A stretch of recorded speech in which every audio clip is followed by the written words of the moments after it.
మన సిటీలలో చాలా మందికి 1,50,000 జీతం అనేసరికి ఎక్కువే అని అనుకుంటారు. కానీ వాస్తవం వేరేలా ఉంది. నిపుణులు ఒక అధ్యయనం చేసి మెట్రో నగరాల్లో నెలకు 1,50,000 జీతం ఎలా సరిపోవడం లేదో వివరించారు. పైకి చూస్తే నెలకు 1,50,000 సౌకర్యవంతమైన ఆదాయంలా అనిపిస్తుంది. కానీ పెరుగుతున్న అద్దెలు, జీవనశైలి ఖర్చులు, ఈఎంఐలు తరచుగా నెలాఖరులో ఏమీ మిగల్చవు.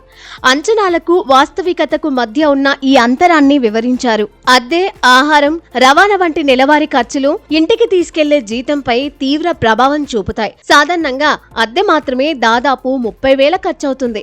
ఆహారం, వారాంతంలో ఖర్చులు 20,000, వాహన ఈఎంఐలు 25,000, క్రెడిట్ కార్డ్ బిల్లులు వంటి అదనపు ఖర్చులు మరో 10,000. ఇవన్నీ పోను దాదాపు 65,000 రూపాయలు మాత్రమే మిగిలుంటాయి. ఆ మొత్తం అంతే త్వరగా అదృశ్యమవుతుంది.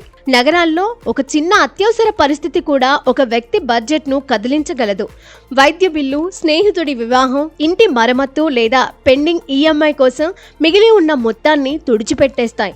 చాలా మంది బయట తినడం, ప్రయాణించడం, గాడ్జెట్లు కొనడం లేదా ఇళ్లను అప్గ్రేడ్ చేయడం వంటి నగర జీవితాన్ని కొనసాగించడానికి ఒత్తిడిని అనుభవిస్తారు. వీటి వల్ల పొదుపు చేయడం వారికి కష్టంగా మారుతుంది.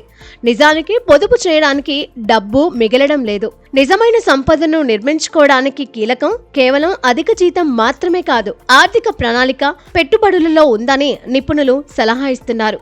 మీరు ఏదో రకంగా కొంత పెట్టుబడి పెట్టడం ప్రారంభించినప్పుడే నిజమైన సంపద ప్రారంభమవుతుంది. మీ పే స్లిప్ పెరిగినప్పుడు కాదు, మీ ఖర్చులు తగ్గి ఆస్తులు పెరిగినప్పుడు మాత్రమే జీతం సరిపోతుందని వాళ్ళు తేల్చి చెప్పారు.